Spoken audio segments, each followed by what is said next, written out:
برادران اسلام، السلام علیکم ورحمۃ اللہ تعالی وبرکاتہ۔ آپ تمام حضرات کو اللہ تبارک و تعالی عید الفطر کی مسرتوں سے، رحمتوں اور نعمتوں اور مغفرتوں سے مالا مال فرمائے۔ الحمد للہ رب العالمین، والصلاة والسلام على سيد الأنبياء وسيد المرسلين وعلى آله الطيبين الطاهرين وأصحابه الكرام أجمعين، أما بعد، فأعوذ بالله من الشيطان الرجيم، بسم الله الرحمن الرحيم، قد أفلح من تزكى وذكر اسم ربه فصلى، صدق الله العظيم وبلغنا رسوله النبي المتين الأمين الكريم۔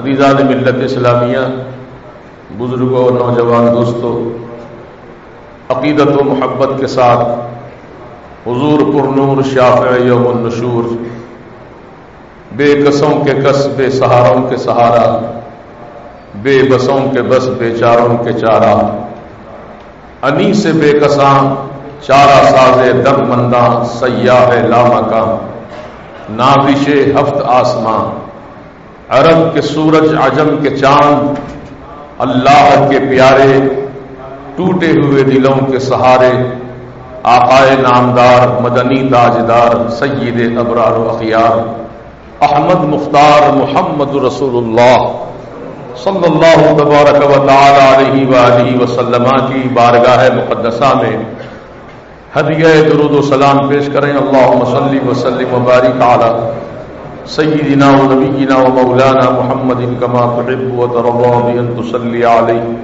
صلاۃ و سلام علیک سیدی یا حبیبی یا رسول اللہ صلی اللہ تعالی علیہ وسلم۔ حضرات گرامی، اللہ تبارک و تعالی کا بے کران شکر و احسان ہے کہ اس رب کریم نے ہم کو اور آپ کو اسلام کی دولت سے نوازا۔ الحمدللہ، اسی بنیاد پر ہم اپنے آپ کو مسلمان کہتے ہیں۔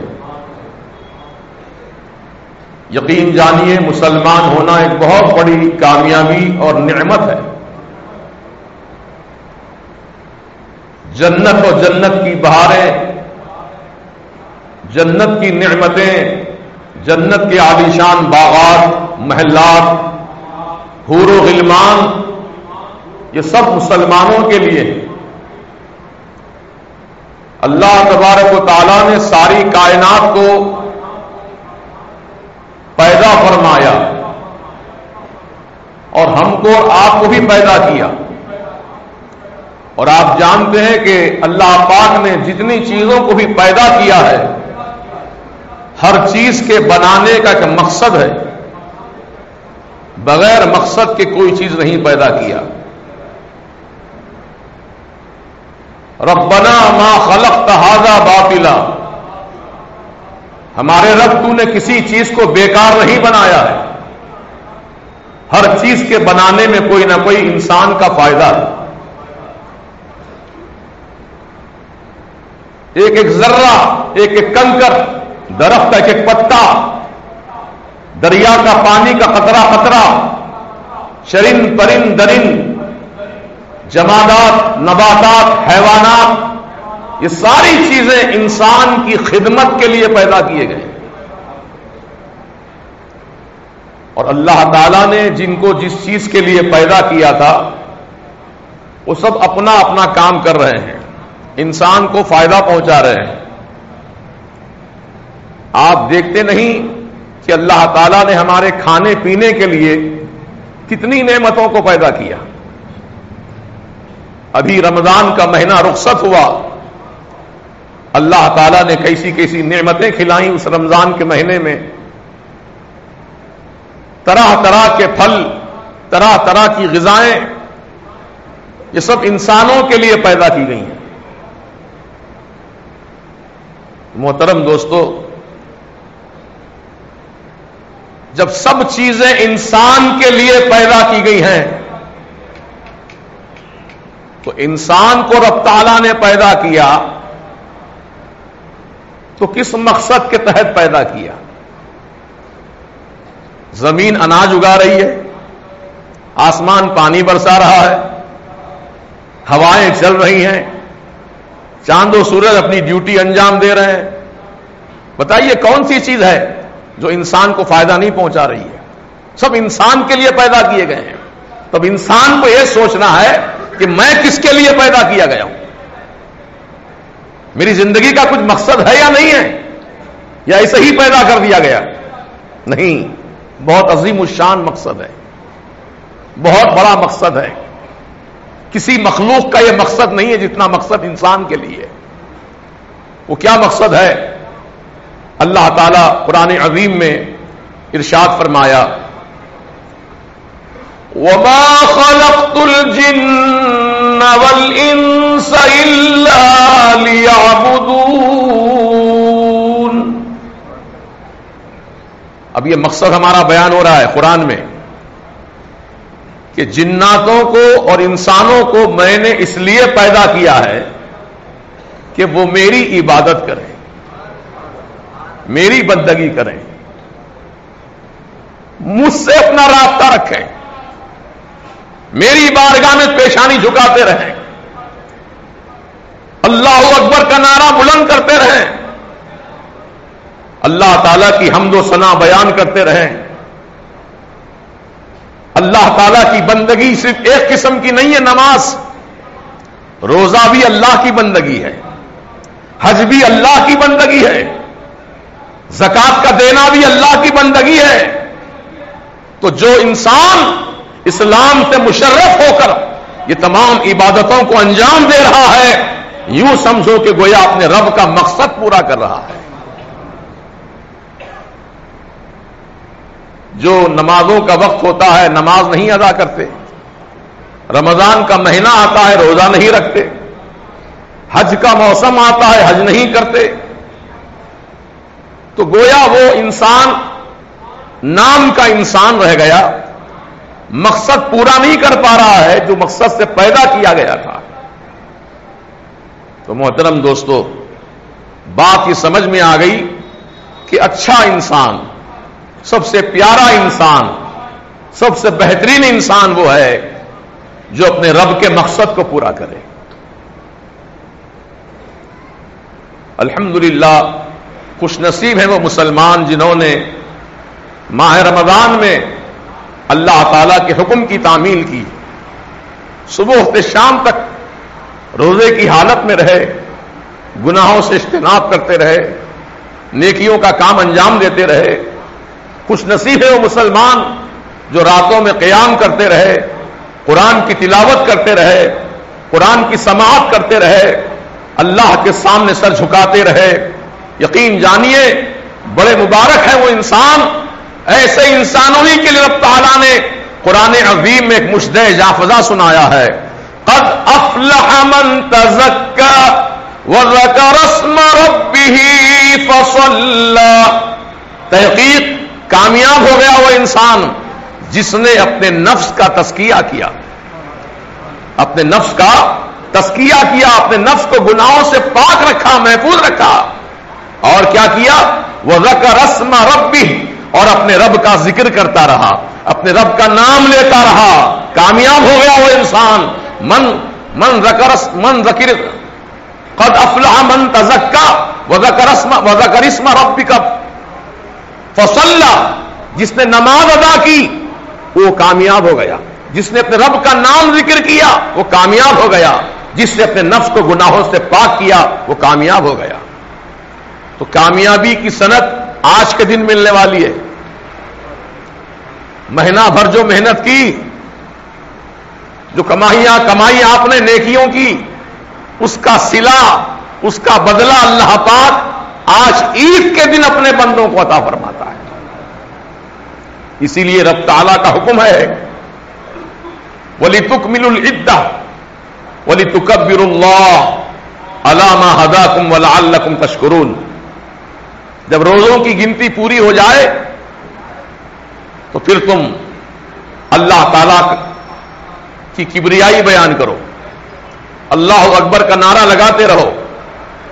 اسی لیے نماز عید سے پہلے اور نماز عید کے بعد ہم کو حکم دیا گیا اللہ تعالیٰ کا اس طرح ذکر کریں، اللہ اکبر اللہ اکبر لا الہ الا اللہ واللہ اکبر اللہ اکبر وللہ الحمد۔ یہ اللہ تعالیٰ کی کبریائی بیان کرنا ہے، اس کی عظمت کا گیت گانا ہے، اس کی بلندی کا ذکر کرنا ہے۔ اللہ اکبر، اللہ ہی سب سے بڑا ہے، اللہ سے بڑا کائنات میں کوئی نہیں ہے۔ اللہ اکبر، اللہ سب سے بزرگوں برتر ہے۔ اس طریقے سے اللہ تعالیٰ کا ذکر خیر کرنا چاہیے۔ تو محترم دوستو، کامیابی ایک ایسی شے ہے، کامیابی کہ جو ہر انسان چاہتا ہے، چاہے اس کا تعلق کسی بھی مذہب سے ہو، کسی بھی علاقے سے ہو، کسی بھی رنگ و نسل سے ہو، ہر انسان کی تمنا ہوتی ہے کہ میں کامیاب ہو جاؤں۔ غور کیجئے، کامیابی کون نہیں چاہتا؟ ایک KG میں پڑھنے والے بچے سے پوچھو تم کیا چاہتے ہو تو کہتا ہے میں امتحان میں پاس ہو جاؤں۔ ایک اسکول میں پڑھنے والے طالب علم سے پوچھو کیا تمنا ہے تمہاری، کہا کامیاب ہو جاؤں۔ کالج پڑھنے والے سے پوچھو تو کہتا میں کامیابی حاصل کر لوں۔ ایک بزنس مین سے پوچھو اے تجارت کرنے والوں تمہارا کیا مقصد ہے، کہا ہمارا مقصد بھی یہی ہے کہ ہماری تجارت اچھی ہو، ہم کامیاب ہو جائیں تجارت میں۔ تو معلوم یہ ہوا کہ ہر طبقہ انسان کا، چاہے وہ کسی سے تعلق رکھتا ہو، ہر ایک کی کوشش یہی ہوتی ہے کہ میں کامیاب ہو جاؤں۔ جب الیکشن کا زمانہ آتا ہے ہر لیڈر کی تمنا ہوتی کہ میں کامیاب ہو جاؤں، ہر کینڈیڈیٹ کی تمنا ہوتی کہ میں کامیاب ہو جاؤں۔ کوئی یہ سمجھتا ہے کہ دولت میرے پاس کافی جمع ہو جائے، خزانے بھر جائیں میرے تو میں کامیاب ہو جاؤں گا، کوئی سیٹ مل جائے مجھے اقتدار کی تو میں کامیاب ہو جاؤں گا۔ تو محترم دوستو، یہ ساری کامیابیاں جو انسانوں نے اپنے لیے مقرر کر رکھی ہیں یہ دنیا کی کامیابی ہے۔ کوئی اگر لیڈر کامیاب ہو جاتا ہے الیکشن میں تو دنیا کی کامیابی ہے، کوئی پیسے والا بن جاتا ہے تو دنیا کی کامیابی ہے، کوئی عہدے پر پہنچ جاتا ہے، سیٹ مل جاتی ہے، دنیا کی کامیابی ہے۔ لیکن اصل کامیابی کیا ہے؟ دنیا تو سب کو ملتی ہے، ملے گی، لیکن اصل کامیابی کیا ہے؟ سن لو، اللہ تعالیٰ قرآن کریم میں ارشاد فرماتا ہے قد افلح من تزکا، تحقیق وہ کامیاب ہو گیا۔ کون فرما رہا ہے؟ یہ اللہ پاک فرما رہا ہے وہ کامیاب ہو گیا۔ کون؟ جس نے اپنے نفس کو گناہوں سے محفوظ رکھا۔ تو اللہ تعالیٰ جس کو کامیابی دینا، اصل کامیابی وہی ہے، اور اللہ جس کو کامیاب کر دیتا ہے دنیا کی کوئی طاقت اس کو ناکام نہیں کر سکتی۔ یقین رکھیے، اللہ جس کو کامیابی دے دنیا کی کوئی سورما طاقت اس کو نیچا نہیں دکھا سکتی۔ تو اللہ تعالیٰ کی وہ شان قدرت ہے کہ اپنے بندوں کو کامیابی عطا فرماتا ہے، اور کامیابی اس کا مقدر بنتی ہے جو اپنے نفس کو گناہوں سے پاک رکھتا ہے۔ محترم دوستو، یہ دنیا بڑی رنگین ہے، دنیا اپنی طرف بلاتی ہے، دنیا میں طرح طرح کے نظارے ہیں، دنیا میں طرح طرح کے گناہ ہیں، کہ دنیا اپنی طرف بلاتی ہے۔ یہ دنیا بڑی ڈائن ہے، جب تم کو اپنے پاس بلاتی ہے اور تم دنیا کی رنگینیوں میں کھو جاتے ہو تو دنیا تم کو تباہ کر کے ہی چھوڑتی ہے۔ اس لیے بڑے بڑے دانش مندوں نے، بڑے بڑے عقل مندوں نے یہ بات کہی ہے۔ دیوان ابی متنبہ ایک عربی میں کلام ہے شاعری کا، اس میں شاعر کہتا ہے فلا تعشق الدنیا اخیا فإنما يرى عاشق الدنيا بجهد بلائی. کیا مطلب اس شعر کا؟ کہ اے میرے بھائی تو دنیا سے دل مت لگا، دنیا سے دل مت لگا. تو دنیا کے لیے نہیں پیدا کیا گیا ہے، دنیا تیرے لیے پیدا کی گئی ہے. زمین کے لیے تو نہیں پیدا کیا گیا ہے، زمین تیرے لیے پیدا کی گئی ہے. دریاؤں کی روانی کے لیے تو نہیں پیدا کیا گیا ہے، روانی تیرے لیے پیدا کی گئی ہے. سمندروں کا تمامش کے لیے تو نہیں پیدا کیا گیا ہے، سمندر کی لہریں تیرے لیے پیدا کی گئی ہیں. چاند کی چاندنی تیرے لیے پیدا کی گئی ہے، سورج کی کرنیں تیرے لیے پیدا کی گئی ہیں. نہ چاند سے دل لگا، نہ سورج سے دل لگا، نہ زمین سے دل لگا، نہ زمان سے دل لگا. دل لگانا ہو تو اللہ اور اللہ کے رسول سے دل لگا. تو جو اللہ اور اس کے رسول سے دل لگا لیتے ہیں اپنا، پھر کیا پوچھنا ان کے لیے. وہ جو چاہتے ہیں رب پورا فرما دیتا ہے، وہ جو مانگتے ہیں رب عطا فرما دیتا ہے.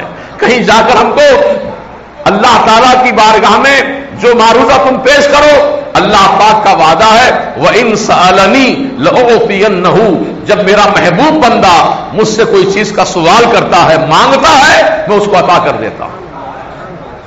خوشیاں مانگو خوشیاں ملیں گی، دنیا کی کامیابی مانگو کامیابی ملے گی، قبر کی کامیابی مانگو کامیابی ملے گی، حشر کی کامیابی مانگو کامیابی ملے گی. جو مانگو ملے گا.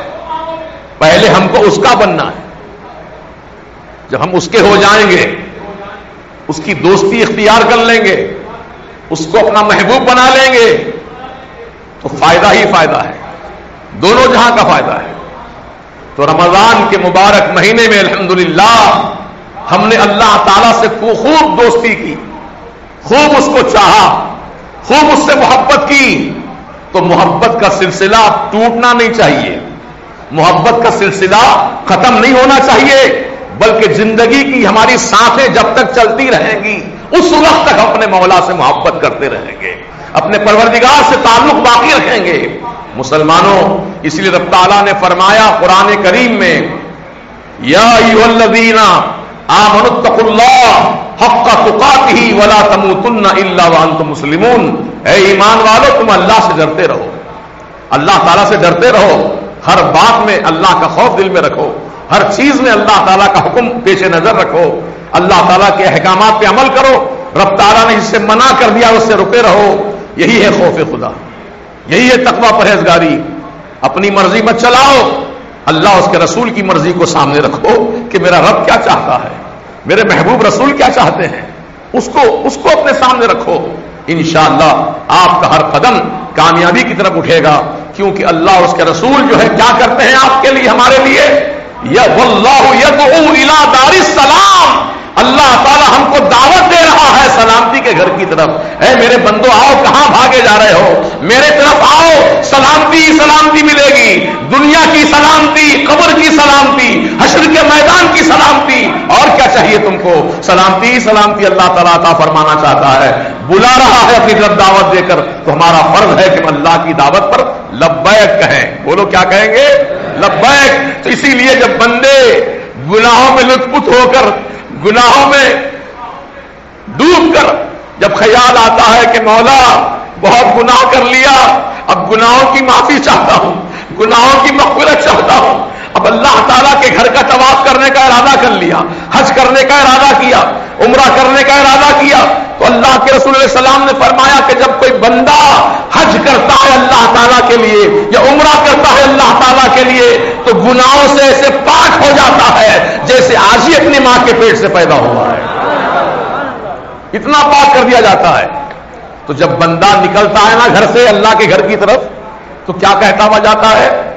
لبیک اللہم لبیک لا شریک لک لبیک ان الحمد والنعمت لک لا شریک لک لبیک اللہم لبیک.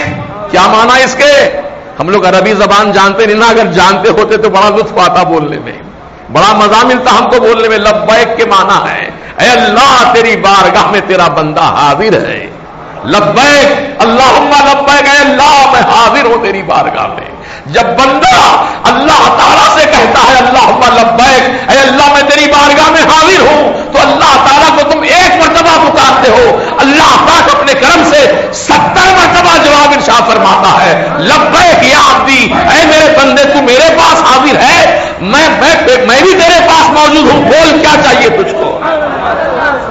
70 مرتبہ جواب ارشاد فرماتا ہے رب تعالیٰ. سوچو کیسی مہربانی ہے رب تعالیٰ کی. اتنا بڑا مہربان, یہ ماں سے زیادہ مہربانی کرنے والا. ماں کو ایک ماں ممتا اس کے دل میں ہوتی ہے, اولاد کی بے پناہ محبت ہوتی ہے, لیکن ایک ماں نہیں 70 ماؤں کی محبت سے زیادہ اللہ تعالیٰ اپنے بندے سے محبت فرماتا ہے. اب ایک مثال میں آپ کو دوں, ایک واقعہ سناؤں بڑی تیزی کے ساتھ کیونکہ وقت قریب آ رہا ہے. آج کل کے گھروں کا ماحول کچھ عجیب و غریب ہو گیا ہے. تعلیم و تربیت نہیں ملی. جب بڑے ہوئے تو انگلش کانوینٹ اسکول میں شریک کر دیے گئے. وہاں پر دین کی تعلیم تو نہیں, دنیا کی تعلیم ہے. انگلش بولنا آ گیا, میتھمیٹکس سے واقف ہو گئے, سائنس سے واقف ہو گئے, ڈگریاں حاصل کر لیں.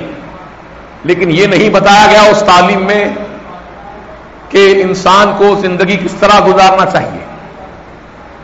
نہیں سکھایا گیا وہ, کیونکہ وہ ایک فن ہے. دین کی تعلیم میں سب چیزوں کی تعلیم دی گئی ہے.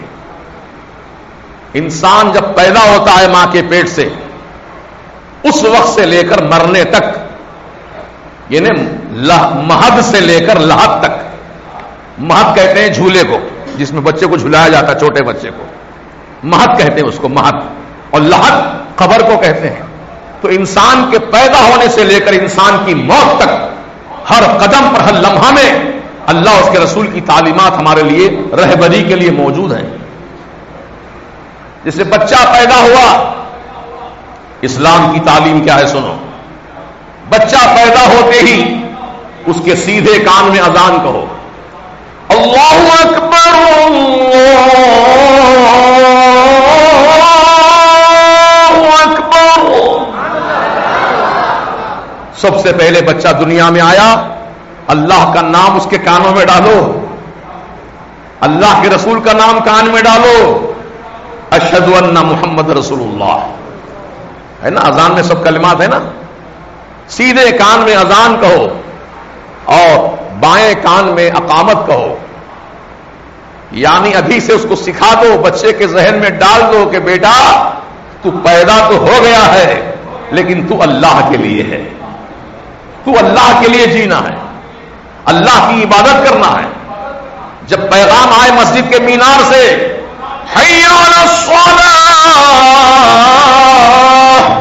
آؤ نماز کی طرف, تو دوڑو نماز کے لیے, اللہ کی بارگاہ میں موجود ہو جاؤ. تو محترم بزرگوں, معلوم یہ ہوا کہ انسان کے پیدا ہوتے ہی اسلام کی تعلیم اسے پہنچائی جا رہی ہے. اللہ اس کے رسول کا نام اس کے کان میں ڈالا جا رہا ہے. اب اس کا فائدہ یہ ہے کہ اللہ تعالی ہر انسان کے ساتھ ایک شیطان کو بھی پیدا فرماتا ہے. سمجھ رہے ہیں آپ, شیطان بھی پیدا ہوتے ہیں انسان کے ساتھ, اور اس کا وہ جوڑی دار بنایا جاتا ہے. اس کو ہمزات الشیطان کہتے ہیں. کیا کہتے ہیں؟ ہمزات الشیطان. وہ اس کا جوڑی دار بنتا ہے, اور اس کو تکلیف پہنچاتا ہے, اس کو ستاتا ہے, اس کو بہکاتا ہے, اس کو بھٹکاتا ہے. ہر انسان کے ساتھ پیدا ہوتا ہے. تو اللہ کے پیارے حبیب سے صحابہ نے پلٹ کر پوچھا, یا رسول اللہ آپ کی بھی ولادت بھی ہوئی سرکار, کہ آپ کے ساتھ بھی کوئی جوڑی دار شیطان بنایا گیا؟ تو میرے آقا نے فرمایا, ہاں میرے ساتھ بھی ایسا ہوا, شیطان پیدا ہوا لیکن وہ میری صحبت میں لے کر مسلمان ہو گیا.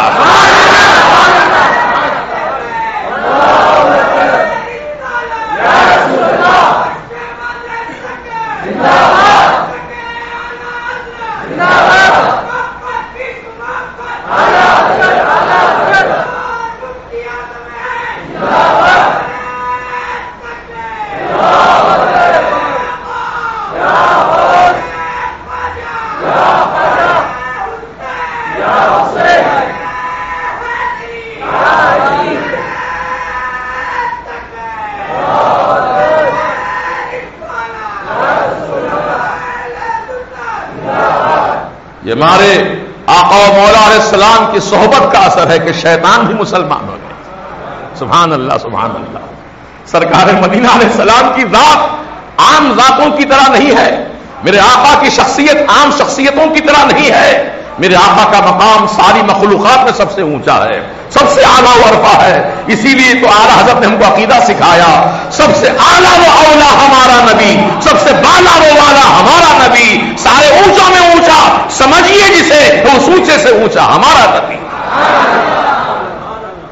تو الحمدللہ ثم الحمدللہ مفتیار نبی کی امت میں ہے، اور ہمارے آقا نے شیطان کے شر سے بچنے کا طریقہ بتا دیا کہ پیدا ہوا بچہ اذان کہہ دو، شیطان تکلیف نہیں پہنچائے گا، شیطان تکلیف نہیں پہنچائے گا. سیدنا مولائے کائنات شیر خدا حیدر کرار رضی اللہ تعالیٰ عنہ سید السادات ہیں، سیدوں کے بھی سید ہیں آپ الحمدللہ. آپ ایک مرتبہ مغموم نظر آئے حضور کو، چہرے پر غم کے آثار تھے. تو میرے سرکار نے فرمایا علی کس چیز کا غم تم کو ستا رہا ہے؟ حضرت علی مرتضیٰ نے اپنی بات کہی، مجھے فلاں چیز کا غم ہے آقا. تو میرے سرکار نے فرمایا علی کسی سے اپنے کان میں اذان کہلوا لو، غم دور ہو جائے گا. اللہ اکبر. یہ ہے اذان کے فائدے. اللہ تبارک و تعالیٰ کا نام لو تو اللہ تعالیٰ کے ذکر سے بلیات دور ہو جاتی ہیں، اللہ کے رسول کے ذکر سے بلیات دفع ہو جاتی ہیں، غوث اعظم کے ذکر سے بلیات دفع ہو جاتی ہیں، غریب نواز کے ذکر سے بلیات دفع ہو جاتی ہیں. اللہ والوں کا ذکر کوئی معمولی ذکر نہیں ہے. اللہ اکبر. اللہ تعالیٰ نے ان کے ذکر کو اپنے ذکر کے ساتھ جوڑ رکھا ہے. اس لیے ان تمام چیزوں کو اپنے ذہن میں محفوظ رکھیں، اور جب وقت ضرورت پیش آئے اپنے پیاروں کا ذکر کر لیا کیجیے، انشاءاللہ آپ محفوظ و معمون رہیں گے. محترم دوستو، چونکہ رمضان کی عید ہم منا رہے ہیں آج، تو عید کیوں مناتے ہیں؟ عید کے معنی آتے ہیں خوشی کے. تو رمضان کے 29 روزے ہم نے رکھے، اور آج شوال المکرم کی پہلی تاریخ ہے، عید الفطر منا رہے ہیں. روزے رکھنے کی خوشی میں عید منا رہے ہیں. ایک معنی عید کے اور آتے ہیں. عید کے معنی ہے ہر سال لوٹ کر آنے والا دن. چونکہ عید کا دن ہر سال لوٹ کر آتا ہے نا، حضور کے زمانے سے چلا آ رہا ہے سلسلہ. جب روزے پورے ہو جاتے ہیں تو عید کا دن آ جاتا ہے. تو ہر سال چونکہ دن لوٹ کر آتا ہے، اس لیے اس کو عید کہا گیا. اب عید کے دن کیا کرنا ہے ہم کو؟ جیسے اور قومیں بھی اپنے تہوار مناتے ہیں، ان کے تہوار منانے کے طریقے کچھ اور ہیں، خود ساختہ ہیں، خود اپنے آپ بنا لیے وہ لوگ طریقے. لیکن ہمارا اپنا طریقہ ہمارا بنایا ہوا نہیں ہے، یہ اللہ اور اللہ کے رسول کا دیا ہوا طریقہ ہے. ہم خوشی منا رہے ہیں، کس طرح منا رہے ہیں دیکھیے. ہم سب جمع ہو گئے اللہ کے دربار میں، نماز ادا کریں گے، رب کی بارگاہ میں شکرانہ ادا کریں گے. یہ ہماری عید ہے. اور ہماری عید میں غریبوں کا خیال رکھنے کا حکم دیا گیا، محتاجوں کا، مسکینوں کا، یتیموں کا خیال کرو، کیونکہ آج عید کا دن ہے، خوشی کا دن ہے. تمہارے بال بچے خوش ہیں، یتیموں کی بھی خوشی حاصل کر لو. میرے سرکار نے فرمایا جو یتیم کے سر پر محبت سے ہاتھ رکھ دیتا ہے، محبت سے ہاتھ رکھتا ہے یتیم کے سر پر، تو اس کے ہاتھ کے نیچے جتنے سر کے بال آئیں گے اللہ پاک ہر ایک بال کے بدلے ایک نیکی عطا فرمائے گا. یہ ہے یتیموں کے ساتھ مہربانی کرنے کا صلہ. اگر دوستوں ان کو پیٹ بھر کھانا کھلا دے، ان کو نیا کپڑا پہنا دے، ان کی ضرورت کا سامان ان کو دلا دے، تو بتاؤ کتنا ثواب ملے گا. سر پہ ہاتھ رکھنے سے اتنی نیکیاں ملتی ہیں، ان کے ساتھ نیک سلوک کرنے سے کتنا اجر و ثواب اللہ پاک عطا فرمائے گا. اس لیے آج عید کے دن خصوصاً غریبوں، فقیروں، محتاجوں کا خیال کیجیے. اور ضرورت مند، حقیقی ضرورت مند جو ہوتے ہیں، یہ بھیک منگے تو اور ہیں جو ہمیشہ بھیک مانگنا ان کا پیشہ ہے، لیکن اپنے محلے میں، اپنی آبادی میں، اپنے خاندان میں، اپنے قبیلے میں تلاش کیجئے کون لوگ مستحق ہیں، کون لوگ غربت کی زندگی گزار رہے ہیں. ایسے بہت سے افراد ہیں دنیا میں، آپ ان کو تلاش کیجئے اور اپنی مدد ان تک پہنچائیے. انشاءاللہ اللہ تعالیٰ کی خوشنودی حاصل ہو جائے گی. آج عید کے دن میرے سرکار نے جب عیدگاہ کے لیے نکلے تھے میرے آقا، تو دو چھوٹے چھوٹے بچے راستے کے کنارے کھڑے ہو کر رو رہے تھے. میرے آقا ان کے پاس تشریف لے گئے، ان بچوں کو سینے سے لگا لیا، یتیم بچوں کو، کہا کیوں روتے ہو؟ یا رسول اللہ ہمارے باپ جنگ بدر میں مارے گئے، شہید ہو گئے، ہم انہی کی اولاد ہیں. آج عید کا دن ہے سرکار، سب خوشی منا رہے ہیں. کاش ہمارے باپ بھی زندہ ہوتے تو ہم بھی خوشی منا لیتے. میرے سرکار کی آنکھوں میں آنسو آ گئے. فرمایا سنو بچوں، جس کا کوئی سہارا نہیں ہے دنیا میں، اس کا سہارا محمد رسول اللہ ہے. چلو میرے ساتھ. میرے آقا اپنے گھر لے کر گئے اور حسنین کریمین کے کپڑے ان دونوں بچوں کو عطا فرمائے. ہمیشہ سرکار عیدگاہ کو جب جاتے تھے تو اپنے دونوں نواسوں کو کھاندے پہ بٹھا کے تشریف لے جاتے تھے. آج میرے آقا کھاندوں پر نواسوں کو نہیں بٹھائے ہیں، میرے سرکار یتیم بچوں کو بٹھا کے لے جا رہے ہیں. کیسی محبت فرمائی میرے آقا نے، کیسی شفقت کی میرے سرکار نے. اللہ اکبر کبیرہ، سبحان اللہ بکرۃ و اصیلا. ہم کو بھی چاہیے کہ اپنے آقا کی سنت کو زندہ کریں. میرے سرکار نے فرمایا کہ میری سنت کو جو زندہ کرتا ہے اللہ پاک اس کو 100 شہیدوں کا ثواب عطا فرماتا ہے. آج خوشی کا دن تو ہے، لیکن خوشیاں بانٹنے کا بھی دن ہے. خوشی حاصل کرنے کا بھی دن ہے، خوشی بانٹنے کا بھی دن ہے. اللہ پاک ہر مسلمان بھائی کو توفیق رفیق عطا فرمائے. ماشاءاللہ آپ صاحب خیر ہیں. اللہ پاک نے آپ کو دولت سے نوازا ہے، آپ کو اللہ تعالیٰ نے عزت سے نوازا ہے، شہرت سے نوازا ہے، آل اولاد سے نوازا ہے، کاروبار سے نوازا ہے. کیا کمی کی میرے مولا نے؟ سب کچھ تو دے رکھا ہے کرم سے اپنے. تب اس کا دیا ہوا مال ہے، یہ جان بھی اسی کی دی ہوئی ہے، مال بھی اسی کا دیا ہوا ہے. تو اللہ کا دیا ہوا مال اللہ کی راہ میں خرچ کرتے رہو. مال خرچ کرنے سے گھٹتا نہیں ہے، بڑھتا ہے، بڑھتا ہے. اللہ اکبر کبیرہ. تو محترم دوستو، آج عید الفطر ہے. اس موقع پر آپ ان غریبوں کا، محتاجوں کا ضرور خیال رکھنا. اللہ تعالیٰ آپ سب کو اپنی رحمتوں سے نوازے. اور نماز عید الفطر کا طریقہ میں بتا دوں آپ کو کیسے ادا کی جاتی ہے نماز. تو سب سے پہلے نیت کرنی ہوگی ہم کو. میں الفاظ نیت کے ادا کرتا ہوں، آپ بھی دوہرا لیجئے، نیت ہو جائے گی آپ کی. 2 رکعت نماز عید الفطر واجب 6 زائد تکبیروں کے ساتھ ادا کرتا ہوں واسطے اللہ تبارک و تعالیٰ کے. منہ میرا کعبۃ اللہ شریف کی طرف، پیچھے اس امام کے. یہ آپ کی نیت ہوئی. میری نیت الگ ہوگی. میں امام اس قوم کا کہوں گا. جو مسلمان قوم یہاں موجود ہے اس کا میں امام ہوں.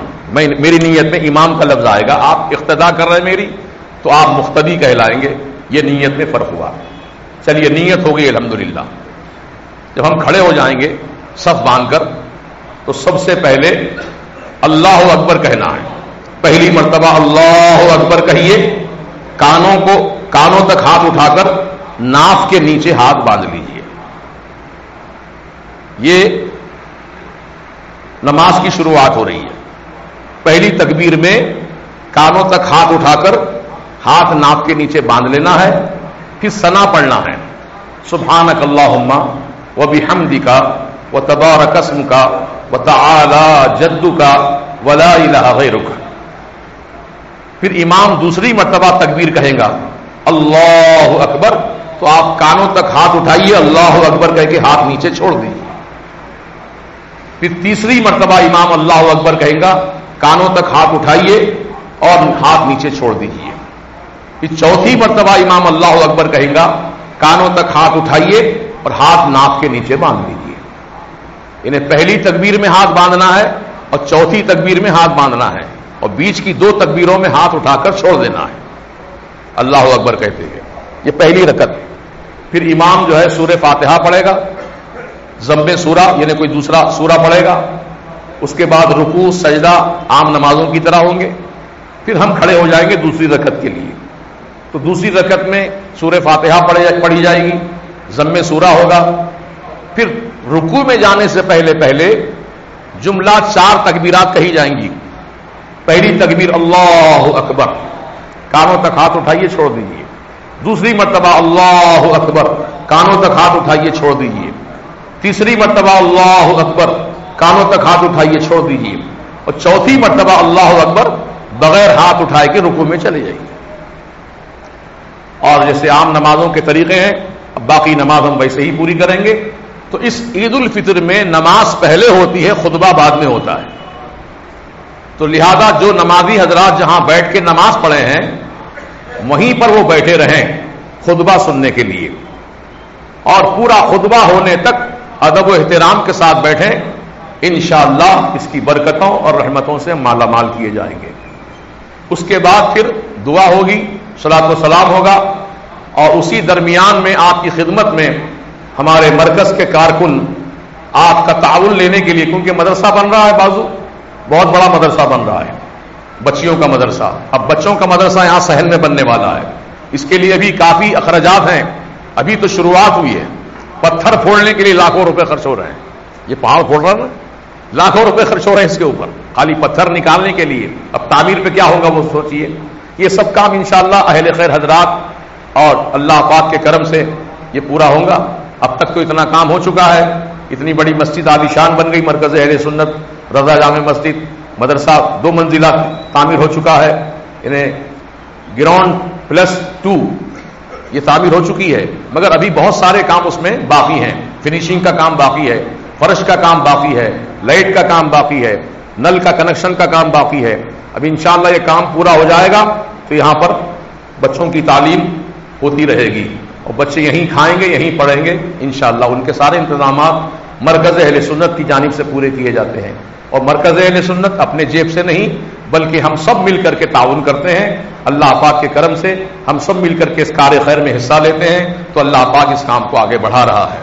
اور یہاں پر بچوں سے کوئی فیس نہیں لی جاتی ہے, بچوں کی تعلیم بھی فری ہے, بچیوں کی تعلیم بھی فری ہے. بچیوں کا بھی دارالاقامہ نہیں بنا ہے, انشاءاللہ بہت جلد وہ بھی تیار ہو جائے گا. بچیوں کے لیے صبح 9 بجے سے دوپہر 2 بجے تک تعلیم کا انتظام ہے. جو ہماری ماں بہنیں اطراف و اکناف میں رہتی ہیں, کہیں دور بھی رہتی ہوں, تو یہاں پر صبح 9 بجے سے 2 بجے تک دین کی تعلیم حاصل کر سکتی ہیں, حافظ قرآن بن سکتی ہیں, عالمہ بن سکتی ہیں. اب اس کے داخلے جو ہے یہ کل سے انشاءاللہ شروع ہو جائیں گے. داخلہ فارم آپ لے کے جا سکتے ہیں آج ہی. کیوں جی, کہاں ہے محبوب رضا؟ اگر آج نہیں مل سکے فارم آپ کو تو آپ کل یا پرسوں فرصت سے آپ اپنی داخلہ فارم لے آئیے, اور داخلے میں کینڈیڈیٹ کا نام وغیرہ سب تفصیلات لکھ کر کے پھر جمع کر دیجئے. انشاءاللہ شوال کی 11 تاریخ سے تعلیم شروع ہو جائے گی. تو آپ سے ادباً گزارش ہے کہ اس جانب بھی آپ توجہ کریں. آپ کے گھر میں 4 بچے ہیں تو کم از کم ایک بچے کو حافظ قرآن عالم دین بنائیے. یوں تو دین کی تعلیم سب کو دلانا ہے, لیکن کم از کم ایک کو تو تیار کیجئے تاکہ آپ کے خاندان کی ضرورت پوری ہو جائے, ہے نا. اللہ پاک ہم سب کو توفیق دے. اور آپ حضرات سے ادباً گزارش ہے کہ اب صفوں کو درست کر لیجئے, اس کے بعد انشاءاللہ نماز ہوگی.